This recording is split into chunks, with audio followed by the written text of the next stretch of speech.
Hello दोस्तों, once again welcome in my YouTube channel. दोस्तों, इस वीडियो के माध्यम से मैं आपसे 2 से 3 टॉपिक पर बात करने आया है। बीपीएससी टीआरई 4.0 की जो वैकेंसी है वो आपको कब तक देखने को मिलेगा, इसका नोटिफिकेशन कब तक डिक्लेयर कर दिया जाएगा। जो आज न्यूज़पेपर में मेंशन है कि 80,000 पद आपको देखने को मिलेगा, क्या सच में 80,000 पद मिलेगा देखने को, या और सीट आपको बढ़ करके सीट वैकेंसी आएगी, हम इस पर आपसे डिटेल में बात करने वाले हैं। टीआरई 3.0 आपने देखा होगा, SC/ST वेलफेयर का जो डीबी शेड्यूल था वो 7 से स्टार्ट था, मतलब 7 जनवरी से आपका डीबी आपको करवाना था। बट आज वो एक नोटिस के माध्यम से आपसे बता दिया गया कि भैया अब आपकी डीबी नहीं होगी, अब आप अपने घर जाइए। जो अभ्यर्थी पहुंच चुके हैं पटना में, उन अभ्यर्थियों से कहा जा रहा है एक नोटिस के माध्यम से, जो इतना ठंडी में, इतना मतलब सर्दी में इतना ज़्यादा परेशान होकर के अपने घर परिवार के साथ पहुंच रहा है अभ्यर्थी, उससे साफ साफ कहा जा रहा है भैया आप घर वापस लौट जाइए। हमने एक नोटिस जारी कर दिया है, अब आपका डीबी नहीं होगा। और ये डीबी डेट भी नहीं डिक्लेयर कर रहे हैं, बता रहे हैं कि यहाँ पे हम नोटिस दोबारा कोई नोटिस निकालेंगे डेट का, तब उस टाइम आप आइएगा। मतलब कितनी बार आप निरस्त करेंगे, निरस्त पर निरस्त, निरस्त पर निरस्त।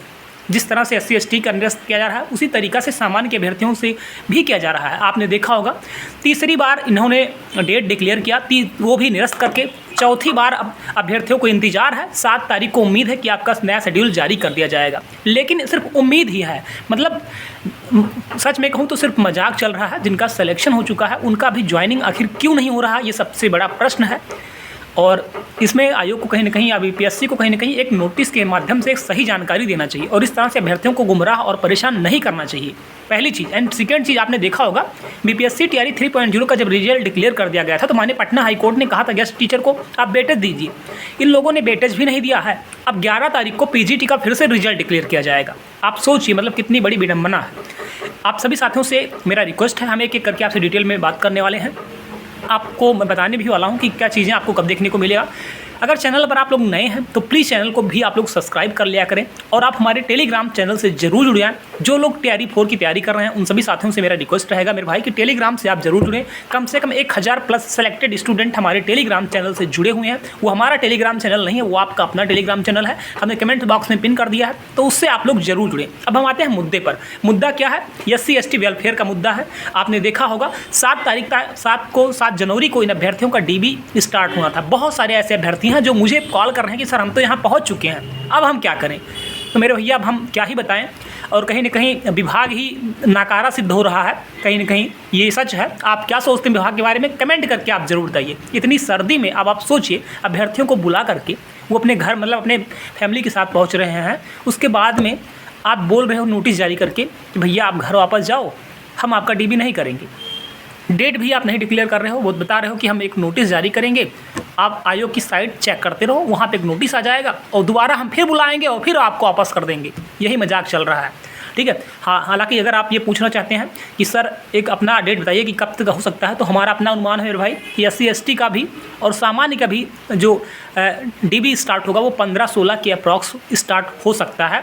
अगर ये लोग सही तरीके से काम करें और इस तरह से अगर जो हरकत हो रहा है, इस तरह से जो चीज़ें चल रही हैं, ये बंद करना चाहिए विभाग को और आयोग को और सरकार को। और जल्दी से जल्दी जो चयनित अभ्यर्थी हैं इनका डीबी करा करके इनको इनके स्कूल में ज्वाइनिंग करके चीज़ें सही तरीके से करना चाहिए, जिससे टीआरई 4 की जो वैकेंसी है, जो टीआरई 4 की राह देख रहे हैं अभ्यर्थी, उनको चीज़ें थोड़ा तेज़ी से देखने को मिले।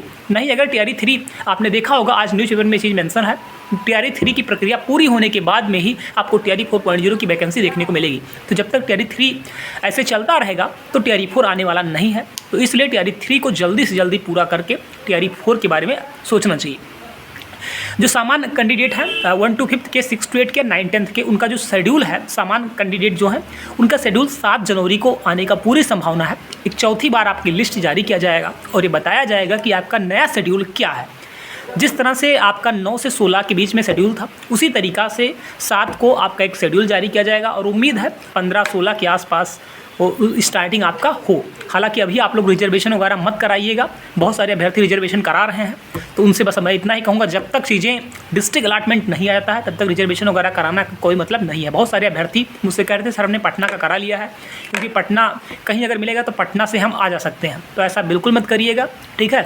और जब तक डिस्ट्रिक्ट अलॉटमेंट ना आए तब तक रिजर्वेशन कराने का कोई मतलब नहीं है, ठीक है। और किस डेट में आप कराएंगे आप बताइए, तो अभी आप लोग रुके रहिए और उम्मीद है कि कल आपका शेड्यूल जारी कर दिया जाएगा और जल्द ही आपका डिस्ट्रिक्ट अलॉटमेंट आएगा। और मेरा इस हाथ जोड़ करके रिक्वेस्ट भी है शिक्षा विभाग से, सरकार से, कि जल्दी से जल्दी आप शेड्यूल जारी करिए और जल्दी से जल्दी आप डिस्ट्रिक्ट अलॉटमेंट जारी करिए, क्योंकि 1 साल पूरा होने वाला है टीआरई 3 को लेकर के। टीआरई 3 बहुत लंबा चल रहा है, मतलब अगर टीआरई 1 टीआरई 2 को समय अवधि को जोड़ लिया जाए तो भी कहीं ना कहीं टीआरई 3 का समय और ज़्यादा निकल जा रहा है। टीआरई 1 टीआरई 2 को अगर जोड़ने के बाद में भी 1 साल नहीं पूरा हो रहा है, जितना समय टीआरई 3 अकेले ले रहा है, तो कहीं ना कहीं बहुत ज़्यादा गलत हो रहा है और जल्दी से जल्दी इस प्रोसेस को पूरा करना चाहिए जिससे टीआरई 4.0 की वैकेंसी आई। आप क्या सोचते हैं सरकार के बारे में, क्या सोचते हैं एजुकेशन डिपार्टमेंट के बारे में, कमेंट करके आप लोग एक बार जरूर बताइएगा। Thank you so much, all the best.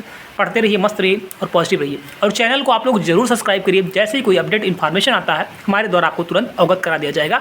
तो टेलीग्राम चैनल से आप लोग जरूर जुड़े और चैनल को भी आप सब्सक्राइब कर लें, जिससे आपको हमारे द्वारा जब भी कोई अपडेट इन्फॉर्मेशन शेयर किया जाए तो उसका नोटिफिकेशन एटलीस्ट आप तक पहुंच सके। थैंक यू सो मच दोस्त, ऑल दी बेस्ट।